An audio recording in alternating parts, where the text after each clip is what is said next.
My name is Rachel, and I'm from a small town called Willow Creek.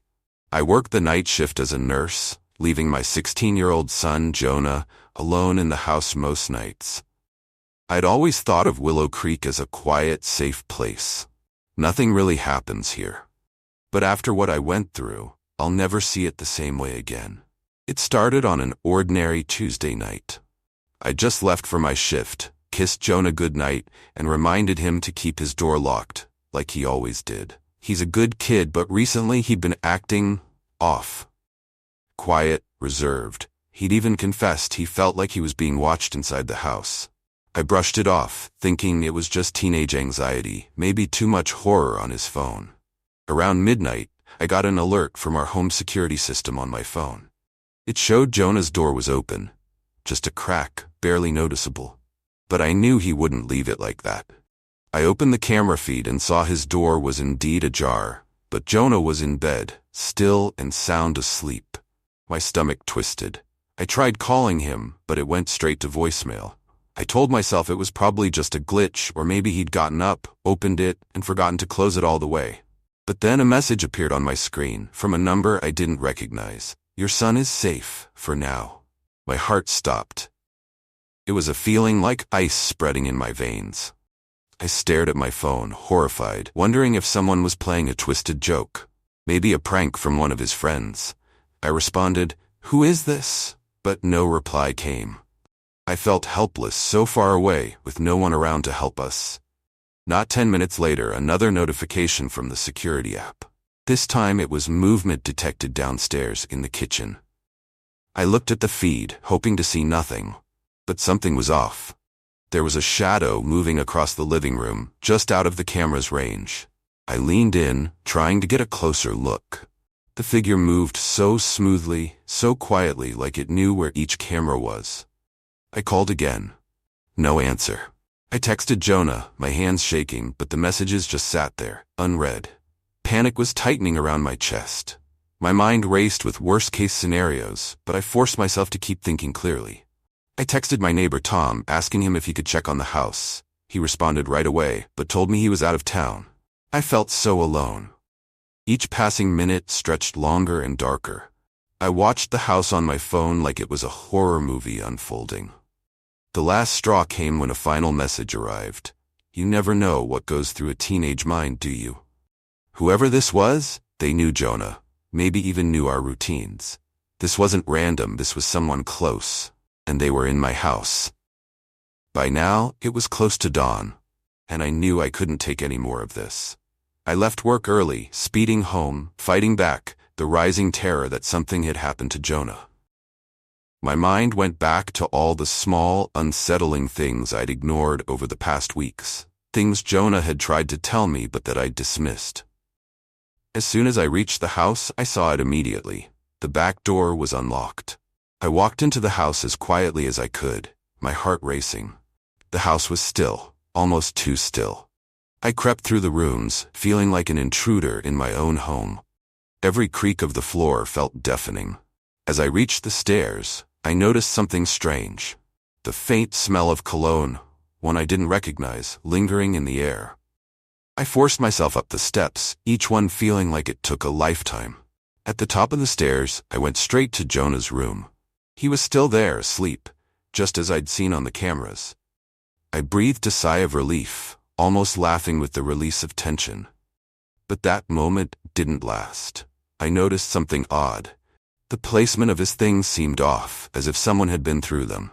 Drawers left slightly open, items moved just enough to feel wrong. The feeling that someone else had been there, watching him while he slept, made my skin crawl. I stood there, scanning his room, when my phone buzzed in my pocket. Another text from that same unknown number. "You're closer than you think." The knot in my stomach twisted tighter. The cologne, the messages. The creeping sense that I'd seen all of this before. Like déjà vu wrapped in dread. A name, a face I hadn't considered in months, surfaced in my mind. My brother Alex. I didn't want to believe it, but it all made sense. Alex had come to stay with us a few months back after a rough patch. Only for a few days, he'd said. But during his stay, he'd been distant, almost intense. I'd pushed him to get help. And after he left, we barely kept in touch. I chalked it up to him needing space. Now, everything clicked. He knew our routines, had probably memorized the layout of the house and the little hiding spots. And that cologne. He'd worn it the whole time he'd stayed with us. I felt a sudden urge to run, but I couldn't leave Jonah. He was starting to stir, his eyes opening to meet mine. His expression turned to confusion, and then fear, as he saw the panic on my face. "Mom?" he whispered. I didn't have time to answer because I heard it.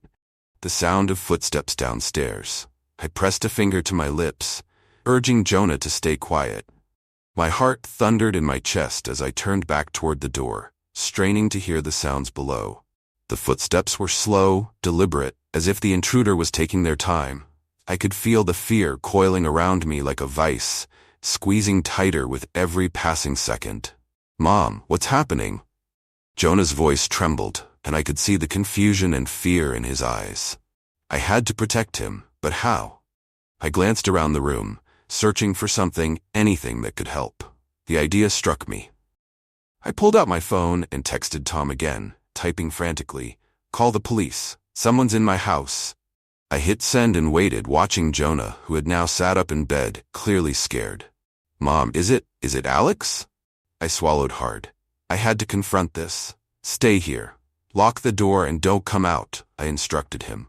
My voice steady despite the storm of fear swirling inside me. I moved cautiously towards the door, my hands shaking both from fear and adrenaline.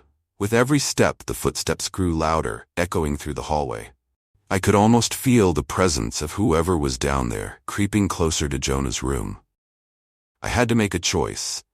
I could either confront this threat or stay hidden and hope for the best. But hiding wasn't an option anymore. I needed to know what was happening. As I stepped out of Jonah's room, the hallway stretched out before me, dark and foreboding. I crept toward the staircase, my heart pounding so loud I thought it might give me away. When I reached the top step, I hesitated, listening intently. The footsteps had stopped. Silence hung in the air, thick and suffocating. Then I heard a voice, a whisper that chilled me to the bone. "Rachel, I know you're here." It was Alex. My breath caught in my throat. I knew he had slipped back into our lives, but I hadn't anticipated this. "Alex, what are you doing?" I called out, my voice shaking. "You need to leave. You're not welcome here." He laughed softly, a chilling sound that sent shivers down my spine. "I came to see my favorite nephew, to protect him from all the bad people out there. You should thank me, Rachel." The adrenaline surged within me. "You think this is protection? You've scared him. You're making him feel unsafe in his own home." I could hear him moving again, shifting closer to the stairs. "You just don't understand," he replied, his voice dripping with a sickening sweetness. "You're too focused on your job. But I'm here now. I can help you both." That was when I heard the sirens in the distance. Relief washed over me, but I couldn't let him know. "You need to leave, Alex. They'll be here any minute." I took a step back toward Jonah's room, but Alex was quick, appearing at the top of the stairs before I could reach it. "You don't get to decide, Rachel. I'm keeping you safe." I felt cornered, the walls closing in around me. I couldn't let him near Jonah. "I'll call the police," I shouted, pulling my phone from my pocket, showing it to him. His expression shifted, anger flashing across his face. "You wouldn't dare." But before he could move closer, the door burst open, and the police flooded in. I stepped back, feeling a sense of overwhelming relief as they tackled Alex to the ground. The officers quickly restrained him, and I felt the weight of terror slowly lifting from my shoulders. As they led him away, I turned to Jonah, who stood in his doorway, wide-eyed and shaken. I wrapped my arms around him tightly, finally feeling safe. "It's over," I whispered, fighting back tears. "You're safe now." In that moment, I realized the horror I had faced wasn't just about the threat outside my door. It was about the betrayal of trust, the fear of the unknown lurking so close. We would heal from this, but I knew it would take time. Willow Creek would never feel the same, but we were together, and that was all that mattered. We sat on the floor together, holding on tight as the sirens faded into the distance, leaving us with the echo of a nightmare finally past.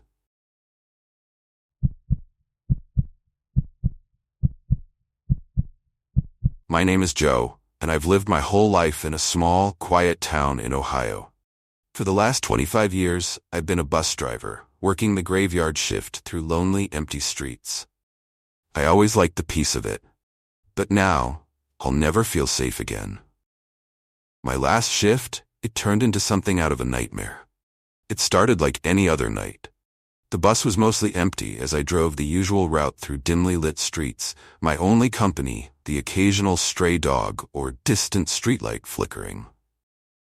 This was my last night on the job before retirement, and I was counting down the minutes until I could finally hang up my hat. Then, just after midnight, I stopped at a deserted corner and saw her. A woman, maybe in her 30s, looking exhausted and a little lost. She stumbled onto the bus and sat a few rows behind me, eyes darting around like she was expecting someone to follow her. I thought maybe she was just nervous or tired, so I didn't push it. But soon enough, she leaned forward, her voice barely above a whisper, and asked, "Have you ever felt like someone's watching you?" I didn't know what to say. I mean, who asks something like that? She just kept looking over her shoulder, her face pale, eyes wide and wild. That's when I noticed something odd.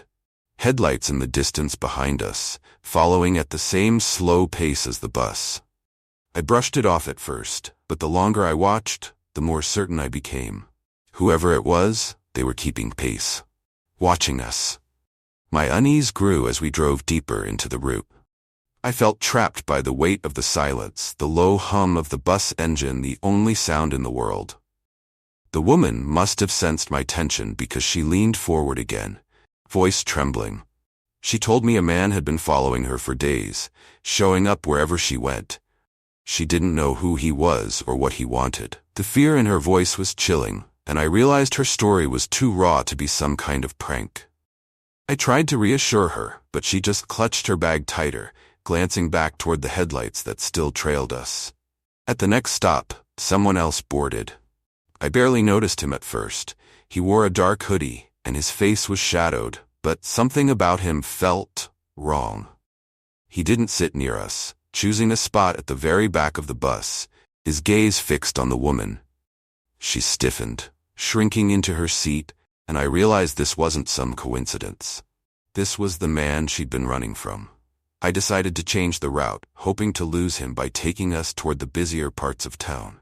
But as I turned, the man seemed to notice, and his eyes met mine in the rearview mirror, a glint of cold amusement in them. My heart pounded. It felt like he was playing with us, relishing every moment of her fear, and now mine. The woman was practically shaking, pleading with her eyes, desperate for someone to protect her. I wanted to do something, anything. But I was frozen. It's hard to explain, but it felt like I was trapped in my own nightmare. There was no one else around, no backup, no escape. As we moved into a darker part of the route, the man suddenly stood up, his movements slow and calculated, like he was savoring each step. The woman grabbed my arm, whispering frantically, begging me to stop the bus and let her off. But I knew that stopping there, in that isolated area, would only make things worse. Finally, I slammed on the brakes, forcing him to stumble. The bus jolted to a halt in the middle of the road, and I whispered to the woman, "Run." She bolted for the door, and I watched as she ran into the dark street, her figure swallowed by the night. The man followed her outside, a slow, relentless pace as he disappeared after her.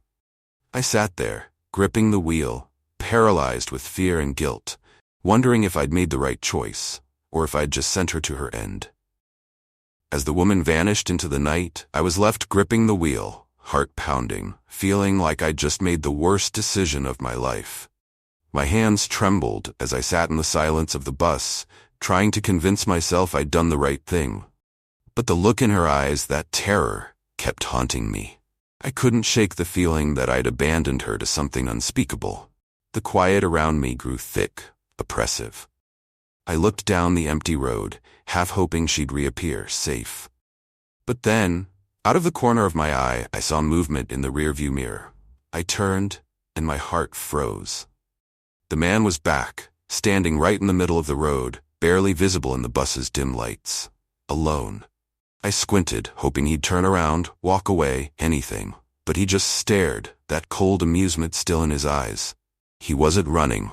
He wasn't even looking for her anymore. It was as if his only goal had been to terrify her and me. The fear in my chest turned to something darker, more urgent. I couldn't just sit there. I picked up my phone to call the police, but as I was about to dial, the man raised a finger to his lips as if warning me to stay silent. It felt like I'd been slapped. I lowered the phone, breathless, watching him in the mirror, too afraid to move, afraid he'd come closer if I did. After what felt like hours, he finally turned and walked off into the shadows. I waited, heart hammering, staring at the empty road, expecting him to pop back out at any second. When he didn't, I took a deep breath, trying to steady my hands enough to drive. But I couldn't shake the feeling that something had gone horribly wrong. I didn't want to leave her out there alone, but I couldn't bring myself to follow him either.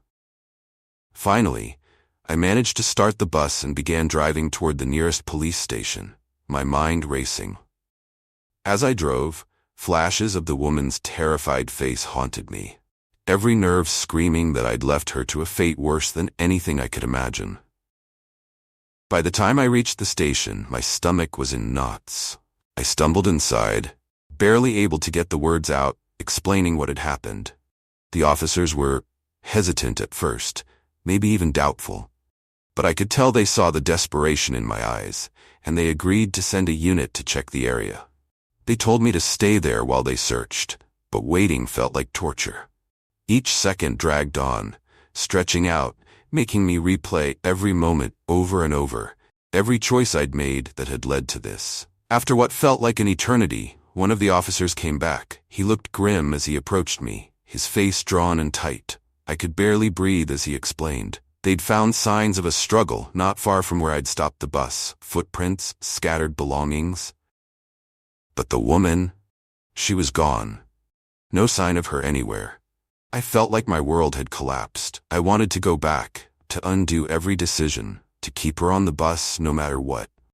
The guilt was crushing. I could see the questions in the officers' eyes, their silent judgment that maybe I'd been careless, maybe I should have done more.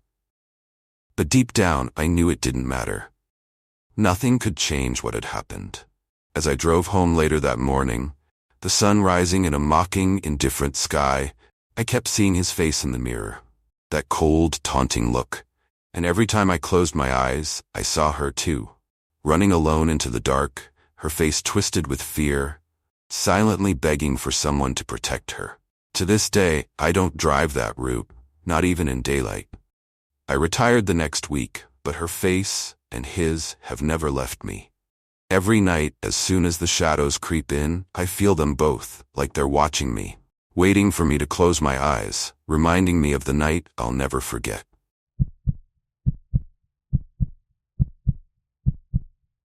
My name is Anna, and I'm from Portland, Oregon. I work the night shift as an emergency dispatcher. It sounds straightforward, but nothing could have prepared me for what happened last fall. It's taken me months to even think about it without feeling like I'm being watched. It was a slow, quiet night at work, one of those where the hours drag on. But out of nowhere, I got this call. The voice on the other end was trembling, barely a whisper, and all I could make out was a soft, desperate plea, "Help, I can't get out." I tried to ask questions, but it was silent. Just that eerie static before the line went dead. I shook it off, figuring it was a prank or a misdial, but something about it gnawed at me. As the nights went on, I kept getting these calls. It was always the same quiet, terrified whisper. I tried to keep them on the line, asking questions like, "Where are you? And are you safe?" But there was never an answer. I asked my coworkers if they'd heard anything strange, but they brushed it off, saying prank calls are part of the job. Only one of my colleagues seemed to take it seriously, an older dispatcher named Linda. She'd had calls like these weeks before, but since no trace came up, we had no leads. I felt the tension growing, and it was hard to explain why. When the calls came, my stomach knotted. I had this deep, unsettling sense that I was somehow connected to this person, but I couldn't understand how or why. A couple of weeks later, I got another call just as I was packing up my things to leave. It was the same voice, but this time something was different. The voice sounded urgent, frantic, and then it mentioned an address, my address. I froze. My whole body went cold. I felt a wave of nausea, but I kept my voice steady, asking, "Who is this? How do you know where I live?" Silence. My heart pounded in my ears as I realized this wasn't some random caller. This person knew me, somehow. I tried to calm myself. Called the police to report it, but they told me they couldn't trace a single call. There was nothing to be done without more information. My coworkers noticed how on edge I was, but most of them thought I was overworked or losing my grip. Linda was the only one who didn't make me feel like I was going crazy. In a last-ditch effort to feel safe, I crashed at a friend's place for a few nights, hoping the calls would stop. And they did, for a while. When I finally went back home, things felt normal for a few days. I started to think it was just a bad prank, and maybe I was just overreacting. But then, late one night during my shift, I got another call. The whisper was softer now, almost taunting. The caller described something personal, something in my bedroom.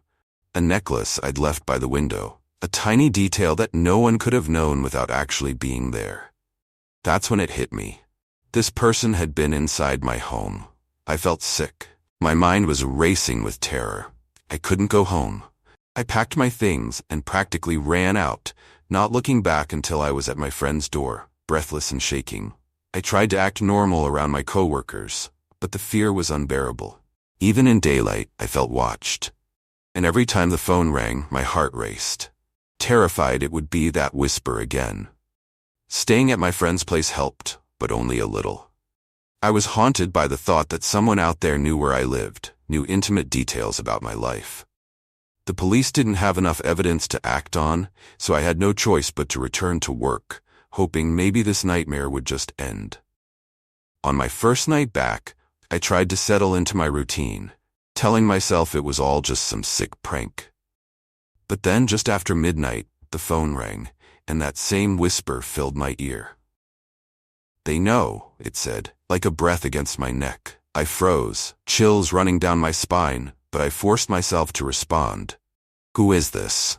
My voice barely held steady. Silence. And then, like it was right next to me, the whisper added, "You're not alone." The line went dead. At that moment, I felt a presence, something lurking in the shadows, almost as if someone was watching me from a hidden corner of the dispatch center. I kept glancing around, feeling eyes on me, but the room was empty except for the glow of monitors. When I finally mustered the courage to look out the small window beside my desk, I thought I saw movement. A shadow slipping away, like someone had been right there, just watching. I called the police station from my work line, demanding they look into these calls more seriously. This time, they assigned a detective named Ruiz to my case. He listened, really listened, and seemed to understand the fear that had consumed my life. He promised to investigate, to try and trace the calls or find some link. I felt a little relief, but deep down, I knew something wasn't right. It was a feeling you can't explain, just this constant, gnawing dread that had taken root inside me. Over the next few days, Detective Ruiz dug through call records and came back with something disturbing. Each call had been untraceable, almost like it was coming from inside the dispatch center itself. His theory? It could be someone with technical skills, someone who knew our system and how to manipulate it. That idea scared me more than anything. My mind went to a former dispatcher, Mark, who'd been let go a few months earlier for boundary issues after harassing one of my coworkers. He'd been quiet, but there was always something unsettling about him. It was the way he'd watch people, like he was looking through them. And every night I worked, I felt his eyes on me, even though he was long gone. Then, one night, while I was going through routine logs, I noticed a small glitch. A record of a call logged at 3:12 a.m. from an unknown number. The weird thing? It didn't show up on our phones. I checked the recording and my heart sank. It was Mark's voice. Calm, collected, as if he were leaving a voicemail for an old friend. "You remember me, don't you, Anna? I haven't forgotten about you." My blood ran cold. I was being hunted by someone who knew every aspect of my routine every weak spot, every detail of my life. I reported the discovery to Detective Ruiz, but Mark had disappeared from the city, and no one knew where he'd gone. Ruiz warned me to be careful, saying Mark had a history of breaking into places undetected. But I didn't need the warning. I already felt like I was living in a cage, trapped, watched, every moment of my life, haunted by the thought of him lurking in the dark. And then, just when I thought the fear couldn't get worse, one night I looked up from my desk and saw someone outside, watching me through the window. His face was hidden, but I knew it was him. I just felt it. I grabbed the phone, dialing the police, but when I looked back up, he was gone. I reported the sighting to Detective Ruiz immediately, my voice trembling with urgency. "I saw him. He was right there watching me," I exclaimed. I could hear the concern in his voice as he assured me they would increase patrols in the area. But as the night dragged on, the reassurance faded, replaced by a profound sense of dread. I felt trapped, like a mouse cornered by a predator, and I couldn't shake the feeling that he was still close, lurking just out of sight. The next few nights were a blur of fear and anxiety. I worked each shift, half expecting Mark to show up at any moment. The calls kept coming, but this time, they were different. Instead of pleas for help, the voice had taken on a mocking tone, echoing my fears back to me. "You're still here, Anna. You can't escape me." Each word wrapped around me like a noose, tightening my chest, making it hard to breathe. Then, one particularly harrowing night, I was working alone in the dispatch center when I received yet another call. My heart raced as I answered, knowing it could be him. "You don't get it, do you?" he sneered. "You're in my world now. You belong to me." I felt my stomach drop. Panic surged through me, and I quickly hit the button to alert the police, praying they'd get there in time. As I awaited their arrival, I turned off the lights and crept toward the break room, hoping to find some way to escape. The shadows seemed to stretch and claw at me, and I felt my sanity unraveling. I picked up a metal chair, ready to defend myself if necessary. I knew this wasn't just a game anymore. This was life or death. Suddenly, I heard footsteps, slow, deliberate.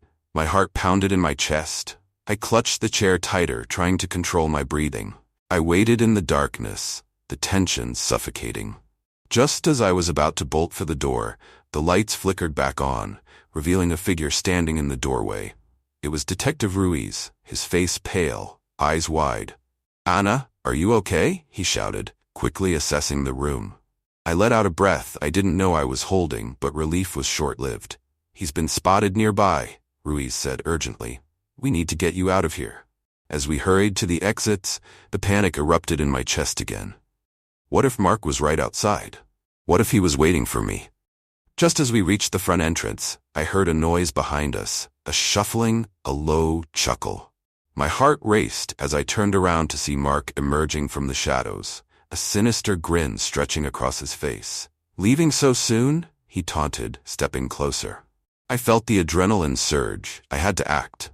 I swung the chair at him, and it connected with a loud thud, momentarily stunning him. It was enough for Ruiz to pull me away, his hands firm on my shoulders, urging me out into the night. As we dashed to the police cars, the shouts of officers echoed behind us, and I realized they were closing in on Mark.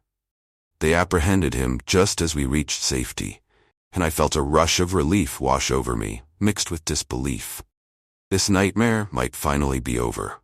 In the days that followed, I learned more about Mark's intentions. He had been obsessed with me, tracking my life, my routines, and everything I did. It was terrifying to think about how close I had come to being trapped in his twisted game. The police assured me he would be held accountable for his actions, but the emotional scars ran deep.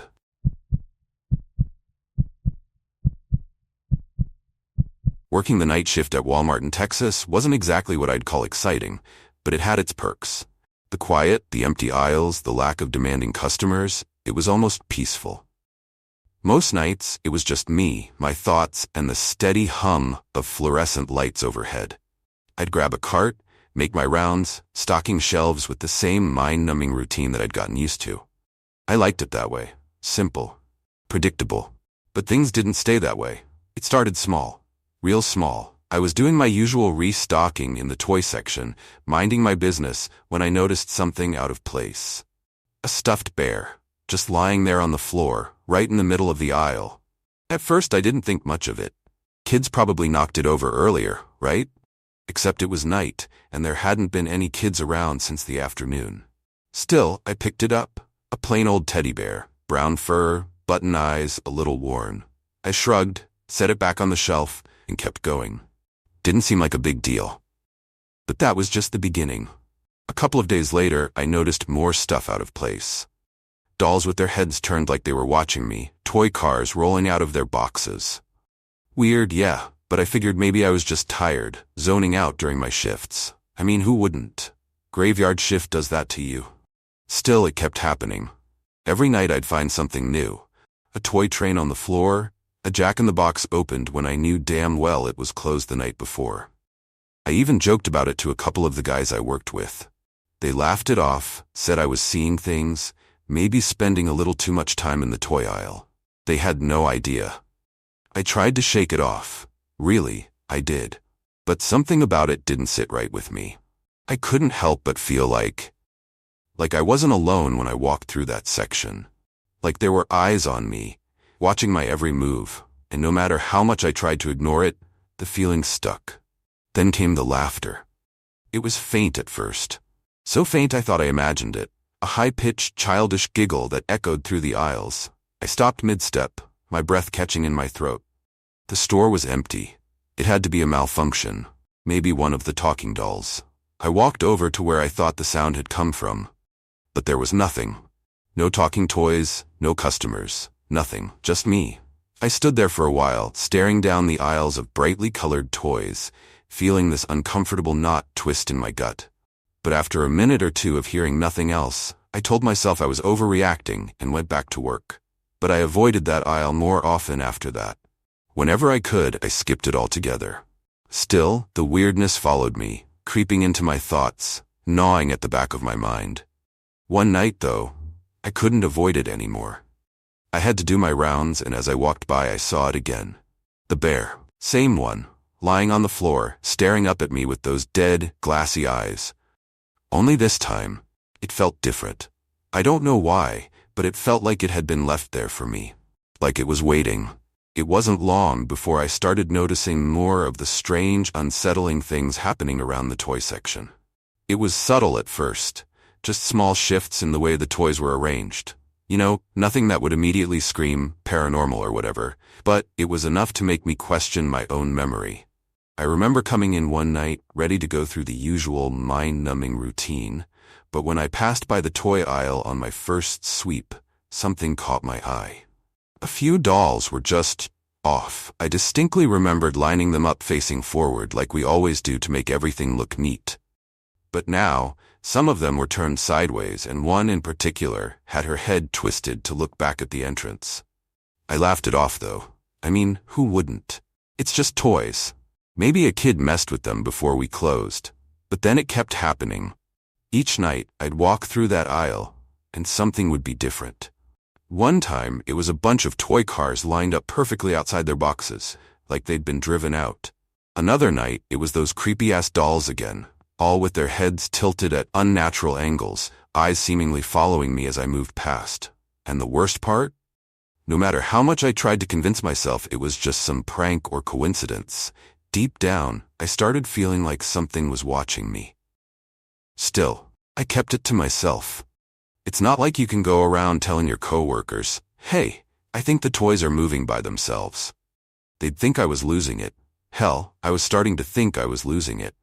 I casually brought it up once with one of the guys, Tony, this big burly dude who's been on the night shift longer than me. We were on our break, just sipping crappy coffee from the machine, and I mentioned the toys moving. I framed it like a joke, expecting him to laugh it off and tell me I was being ridiculous. But Tony? He just chuckled, shaking his head like it was nothing. "Man, you're just tired. Happens to all of us on the night shift," he said, slapping my shoulder. "Your brain's playing tricks on you. Trust me, after a while, this place gets to everyone. You'll start hearing things too." Great. So now I'm hearing things and seeing things? I tried to laugh along with him, But it didn't make me feel any better. If anything, it just confirmed what I was starting to suspect, that maybe I was cracking under the pressure of those long, lonely hours. A couple of nights later, I was doing my usual rounds, trying to avoid that damn toy section. But of course, I had to pass by it eventually. That's when I heard it, the faintest, most eerie sound imaginable. A laugh, a child's laugh. It was so soft at first that I thought maybe I was imagining it. Or maybe it was one of the electronic toys malfunctioning. You know, those creepy toys that have voices that are supposed to be cute but always end up sounding unsettling when they glitch? Yeah, I thought it was one of those. But the more I stood there, the more I realized the sound wasn't coming from the toys. It was coming from the back of the aisle, near where we stock the stuffed animals. My heart started racing. Every part of me was screaming to just ignore it, keep moving, pretend I didn't hear a damn thing. But curiosity got the better of me, and before I knew it, I was walking toward the sound, the laughter growing louder with each step. I stopped in front of the shelf where all the teddy bears were lined up. Nothing seemed out of place. Just a bunch of plush toys, staring blankly at me with their lifeless button eyes. But that laugh. It felt like it was still there, hanging in the air around me, as if the toys themselves were mocking me. I reached out, grabbing the nearest bear, the same one I'd found on the floor a few nights ago. As I held it, a chill ran down my spine. It felt heavier than it should have, like something about it was wrong. I quickly put it back, stepping away, trying to shake off the unease. I stood there for a minute longer, listening, waiting for the laugh to return. But it didn't. The silence was thick, almost oppressive, and I could feel my own pulse pounding in my ears. This wasn't just my imagination. Something was wrong. I walked away from the toy section as fast as I could without breaking into a run, my mind racing with questions I didn't want to answer. Whatever was going on, it wasn't just some malfunctioning toy. It felt personal, like whatever was behind it was aware of me, watching me. And that's when it hit me. Maybe Tony was right. Maybe this place did get to you after a while. But no matter how much I tried to convince myself I was just tired, that I was just seeing things, I couldn't shake the feeling that something had changed. Something was wrong, and it was only going to get worse. The next few nights, I couldn't shake the feeling that something was wrong. I kept hearing that laugh over and over in my head, even when I was home trying to sleep. It was like it had burrowed into my mind, refusing to let go. Every time I closed my eyes, I saw those damn dolls, their heads twisted at impossible angles, their cold, glassy eyes following me. I tried to brush it off, keep telling myself it was just stress. Night shifts are brutal. They mess with your sleep, your mind, everything. But no matter how much I tried to rationalize it, I couldn't shake that creeping sense of dread that had settled into my bones. It didn't help that the toy section seemed to be getting worse. Every night, something else would be out of place. A set of building blocks arranged in a perfect, unnatural pyramid. A toy truck sitting in the middle of the aisle, its wheels still spinning like it had just been pushed. And the dolls, God, the dolls. They weren't just facing different directions anymore. Now they were moving. One night, I found one of the bigger dolls sitting on the floor, leaning against the shelf like it had been posed there. It wasn't just lying there, dropped carelessly like a kid had left it. No, it was sitting, its arms at its sides, its head cocked to one side like it was watching the rest of the aisle. I stood there, staring at it for what felt like an eternity, the store's fluorescent lights buzzing faintly above me. My hands started to tremble, and for a moment I thought about just walking out, quitting on the spot. It's not worth it, I told myself. Whatever this is, it's not worth losing your mind over. But I didn't leave. I couldn't. Not yet. Instead, I knelt down, gingerly picking the doll up, half expecting its cold plastic hands to close around my wrist. It didn't, of course. It was just a toy. Just a dumb, lifeless toy.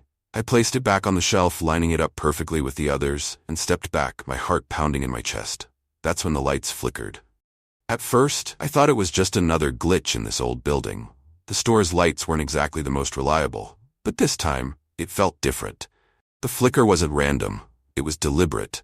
A quick pulse of light, almost like something was trying to get my attention, and then I heard it. That laugh. But this time, it wasn't faint. It wasn't distant. It was right there, behind me. I froze, my blood turning to ice. I didn't want to turn around. Every instinct in my body told me not to, but I couldn't stop myself. Slowly, I turned my head, my breath catching in my throat. At the end of the aisle, standing perfectly still, was the doll. The same one I had just put back on the shelf. It was standing upright now, its blank eyes staring straight at me, a twisted smile etched onto its plastic face. I backed away, my heart hammering in my chest, my breath coming in short, shallow gasps. This wasn't possible. I had just put it back. I stumbled backward, nearly knocking over a display of action figures as I scrambled to get away from the aisle. My mind was racing, trying to come up with any explanation that didn't involve the impossible. Maybe someone was messing with me. Maybe one of the other night shift workers was playing a prank. But no. I was alone. I had been alone all night.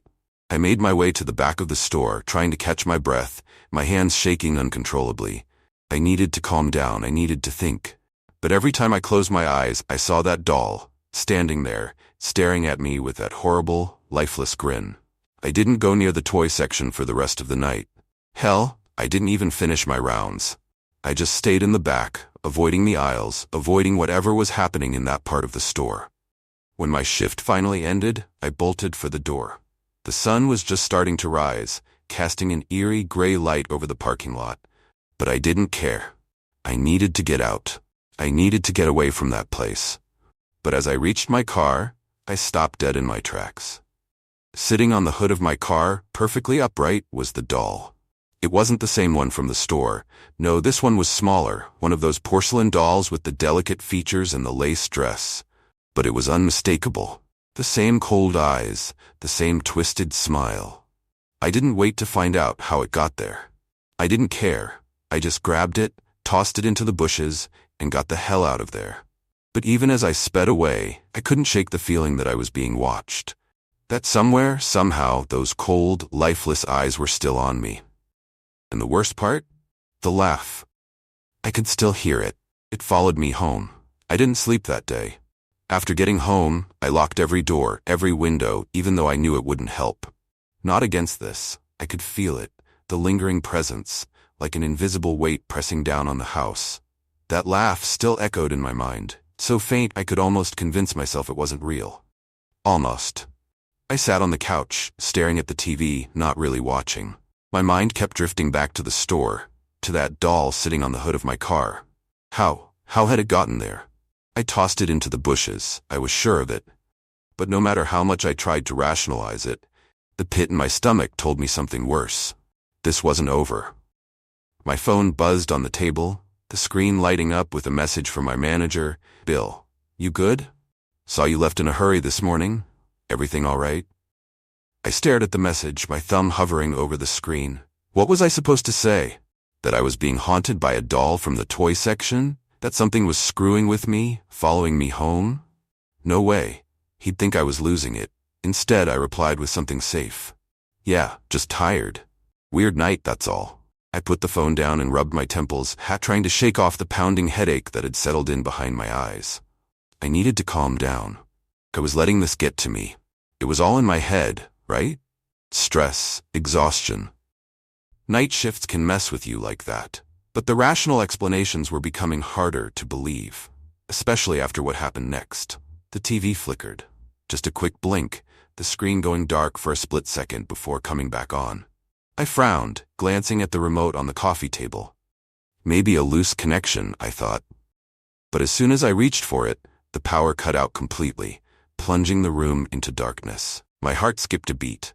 I sat frozen, waiting for the lights to come back on, but the silence that followed was suffocating. No hum from the fridge, no ticking from the wall clock. Just dead, oppressive silence. And then in the darkness, I heard it. A faint click. At first I thought it was the sound of the power coming back, but no. This was different. The sound wasn't mechanical. It was something else, something more deliberate. Like the soft snap of a door latch opening, I slowly stood up, straining my ears. The house was still eerily quiet, but my instincts told me I wasn't alone. I swallowed hard, my mouth suddenly dry. Every muscle in my body tensed, my heartbeat pounding in my ears. I edged toward the hallway where the sound had come from. My hand slid along the wall, searching for the light switch, but when I flicked it, nothing happened. Still no power. That's when I saw it. At the end of the hallway, barely visible in the dim light from the windows, was a figure, small, unmoving, and unmistakable. A doll. It was just standing there, its porcelain face illuminated by the pale sliver of light filtering through the blinds.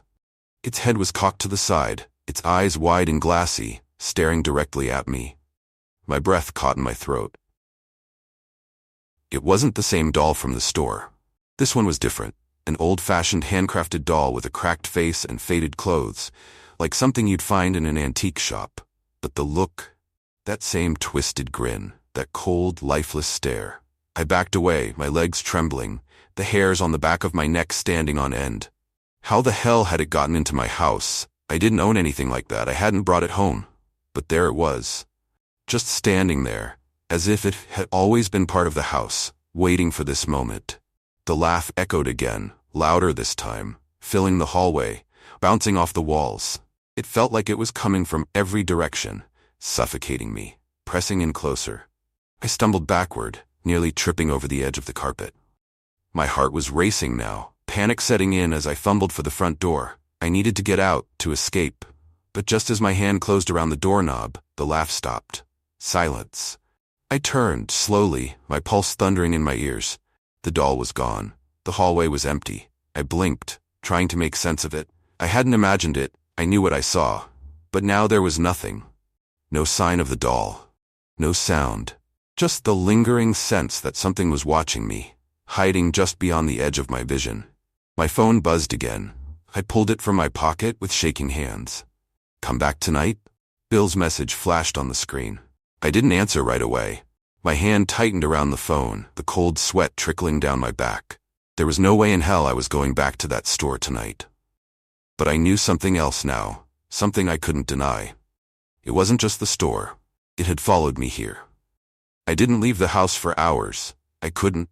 I stayed curled up on the couch, clutching my phone, waiting for something, anything to happen. My mind was racing, trying to make sense of what I'd just seen, of everything that had been happening.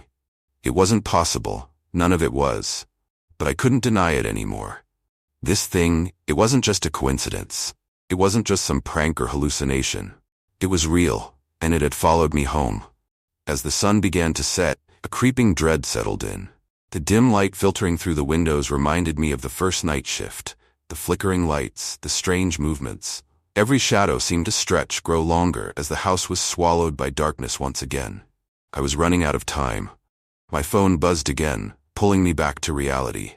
It was Bill. Another message. "Are you coming in or not? We're swamped tonight." I stared at the screen, my heart pounding. There was no way I was going back. I couldn't. But something told me that staying here wasn't any safer. It didn't matter where I went, this thing was with me now, and it was getting closer. I needed answers. With a deep breath, I stood up, feeling the weight of my exhaustion, my fear, bearing down on me. My eyes scanned the room, the shadows clinging to the corners like silent observers. The house felt too still, too quiet, as if it were holding its breath, waiting for something to happen. I grabbed my jacket, shoved my phone into my pocket, and headed for the door. I wasn't sure where I was going, back to the store maybe, or just anywhere that wasn't here. But as soon as my hand touched the doorknob, I froze. The laugh. It was back. Faint, distant, but unmistakable. And this time, it wasn't alone. It was followed by a soft click, then another, like tiny footsteps moving across the floor behind me. I turned slowly, my heart racing. The room was empty. But I knew I wasn't alone. My eyes darted to the hallway, to the spot where I'd seen the doll before. Nothing. But I could feel it. Something was watching me, waiting for me to let my guard down. I swallowed hard, my mouth dry, every muscle in my body tensing as the footsteps grew louder. I backed up toward the door, my hand fumbling for the lock. I needed to get out, now. But just as I turned to open the door, the footsteps stopped. And then, a voice. Soft. Innocent. "Where are you going?" It was a child's voice, but it was wrong. Too high-pitched, too distorted. My blood ran cold, my breath catching in my throat. Slowly I turned back around. Standing in the middle of the living room was the doll. But it wasn't just standing there anymore. It was moving. Its head twitched to the side, jerking unnaturally, its glassy eyes fixed on me. Its tiny arms lifted, its fingers slowly curling, as if beckoning me closer. That same twisted smile stretched across its porcelain face, a mockery of something once human. "Don't leave me," it whispered. I couldn't breathe. My legs felt like lead, rooted to the spot. The air around me grew heavy, oppressive, as the doll took another step forward. The laugh returned, echoing through the room, louder, more menacing. I had to move. I had to get out. Now. With a surge of adrenaline, I threw open the door and bolted outside, the cold night air hitting me like a wave. I didn't stop. I ran to my car, fumbling with the keys, my hands shaking so badly I could barely get the door unlocked. I jumped in, slammed the door shut, and locked it. For a moment, I sat there, panting, my heart pounding in my chest. I stared at the house, half expecting to see the doll standing in the doorway, watching me. But the door remained closed. The house was dark and still. I gripped the steering wheel, my knuckles white.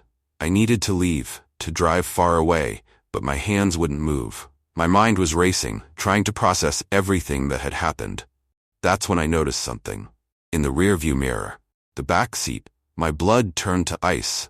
Sitting there, propped up against the seat, was the doll. The same twisted grin, the same glassy eyes, staring at me. I didn't scream. I couldn't. I was paralyzed, my body frozen with fear as the doll slowly turned its head toward me, its smile widening. "Let's go for a ride," it whispered. Before I could react, the car engine roared to life. The headlights flicked on, illuminating the road ahead. But I hadn't touched the ignition. I hadn't done anything. The doll's head twitched again, and the car began to move. Slowly, at first, then faster, picking up speed as it hurtled down the road. My hands gripped the wheel, but no matter how hard I tried, I couldn't steer. I couldn't stop it. I was trapped. The laugh echoed through the car, louder than ever, as the doll's eyes glinted in the dim light. It wasn't just a toy. It never had been. It was something else. And now, it had me. Thank you so much for joining me on this chilling journey. Your presence means everything to me.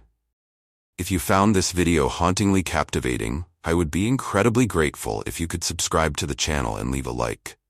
I create these terrifying tales especially for you, the brave souls who embrace the dark and mysterious.